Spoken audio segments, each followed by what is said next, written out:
Hey everybody, this is Kyle. Welcome to a new series idea. What I'm going to do in this series is go over music news items. I plan to do one the first Saturday, the first week of December. I'm bad with dates in case you never caught that before. I planned to do this at the beginning of December, but now I'm doing it now. Let me know what you think of this series in the comments. I'm planning to do it monthly. I was planning to do it every other week. So let me know what you think about this, because I'm looking at stuff to go along with original music. Moving into 2022, I want to change what I'm doing with reactions, only do the group collaboration ones, keep those just on Mondays, and have a lot more original content for you. And if you haven't heard, new album, and then my last album, unless things go weird, coming in 2022. So you can pre-save this album, Mass, that's going to come out in April of 2022. And after this album comes out, I'm going to do monthly song releases here on YouTube and on Spotify. Make sure you follow me on Spotify, pretty please. Also, I want to say a quick thanks to my patrons. You help me out. My patrons, all of them have been with me for a year now. Patron has been real stable, and I can't say thank you enough for your support. So let's get to some music news here. So this first one, I just love these old rockers, trying to figure out how to be relevant in 2021 and stuff. And it's funny because, here we have Robert Plant talking about Paul McCartney's comments about the Rolling Stones. And yeah, anybody that is a fan of the Stones, it's they were just pretty much covering rock, kind of like how the Beatles started. That's not... To me, it's not a huge insult nor a surprise. But here, Robert Plant is saying that McCartney should just play bass with the Stones. And so before I go further, I'm going to have links to all the articles in the description. So scrolling a little bit down, there's been this apparent feud. Now, what was interesting, I heard an interview with McCartney within the last year. I think I'm bad with dates if I haven't mentioned that. McCartney said, hey, there really was no feud between the Beatles and the Stones. The Beatles sent the Stones a song early on for them to record, it's a sense of collaboration and stuff like that. And it wasn't until recently, and I'm just curious how much of it that the media in 2021 is making a bigger deal out of what people are saying, than what it really meant. It's just kind of interesting.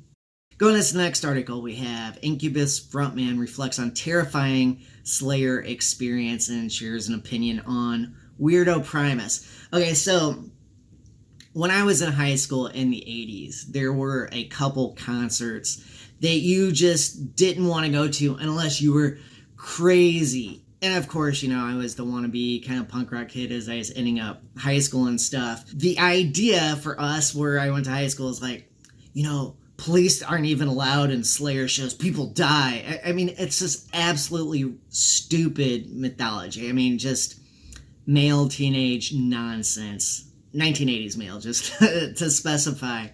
And so this was kind of funny looking at this article. What bands or artists had some crazy mythology, like if you met them in person, you went to a concert, something would happen out of the ordinary? Share some story that you have in the comments with me. Oh, and the second part of this, Primus is weird. And if you're a Primus fan, you gotta go, Primus sucks. Hey, that's what you say. So this next article is from the Grammys, and I know the Grammys get a lot of criticism, and I'm not interested in weighing in on that. But this was interesting, taking a look at the nominations. Of course, you have Bieber, Brandi Carlile, Billie Eilish, of course, Ariana Grande, and I'm feeling pressure to read all of them since I read the first few. Well, I'm not. I'm going to be... Well, hey, that was the last one, so I'm going to go back. Olivia Rodrigo. So it's just kind of interesting to see what's on the Grammys radar. Who do you think should win Grammys? I mean, do you think the Grammys are even relevant anymore as an indie artist? And keep in mind, I'm low level. I'm not a big deal. I'm not ever going to be a big deal. That's, I accept that. I have my own successes with music, and that's cool for me. What do you think about Grammys and stuff? It's always interesting because now it seems like there's people that think, hey, the tradition of Grammys, what it is, the industry award, something like that, has some sort of place in today's world. But then a lot of people are like, You know, there's a lot of really cool, popular, amazing stuff that isn't part of the traditional industry, and when are we going to start recognizing that? I kind of lean toward that side. Okay, this next article is talking about Rolling Stones' recent tour. The Stones were here in St. Louis. I didn't go and see them, but I had some colleagues that did. I had a couple students, actually, that were interested in seeing the Rolling Stones. These were the type of young people that just like to go see big bands. You know, they go to a lot of concerts, and to them it's more like a bragging rights thing. But Mick Jagger, man, this guy has so much just raw energy. And you can imagine, you know, he is one of the prototypical frontman. You know, he admits that he got his kind of stage persona and all this from James Brown, another prototype, you know, someone that set the definition.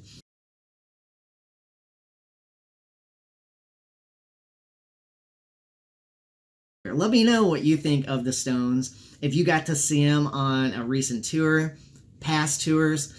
For me, if I could go back and see the Stones like around 1970, kind of like in that time where they kind of weren't as cool, you know, because, you know, their popularity kind of sunk for a while and then they came back, or like around 1980, somewhere around that time. That's, if I could go back in time for the Stones, that's where I'd go. So let me know what you're thinking in the comments. Okay, so I just tried to explain the difference between obscure and masterpiece, and it wasn't making any sense. So here's an article looking at masterpiece songs of legendary rock bands, and this was kind of interesting. Just kind of scrolling through, you got, you know, Thin Lizzy, Rolling Stones, you know, and I know that there's a bunch of other bands. I like this idea of masterpiece songs because a lot of times, you know, as a songwriting team, you know, as these bands were, yeah, these songs are incredibly popular. As musicians know, sometimes the music that becomes very popular isn't always the best crafted, isn't always the most well thought out. But elements that make music popular are very different than make it well crafted. So this was an interesting article, you know, looking at this other side of bands' music. So I was preparing content for this video, I was thinking, wow, I probably need like 20 links because who knows how quick I'm going to go through them.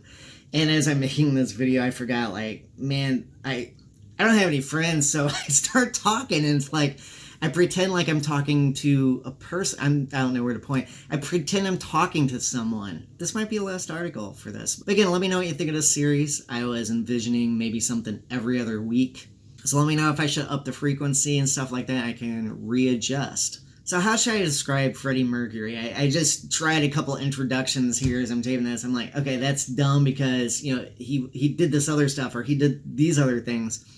So Freddie Mercury, one of the past singers that has gotten so much attention and acclaim again because of the Bohemian Rhapsody movie. Here he is sharing his thoughts on the Wayne's World Bohemian Rhapsody scene. So this article gets in a little bit more detail about Brian May and his thoughts as Freddie Mercury was very sick at the time the movie came out. So to make this long article kind of short and to kind of take the thunder out of the title, the singer said, loved it. So yeah, you get this whole article thinking, hey, Freddie's gonna pontificate and say, yeah, no, loved it. Hopefully you love this new series. Let me know what you think. Thanks for hanging out with me, and I will see you next time.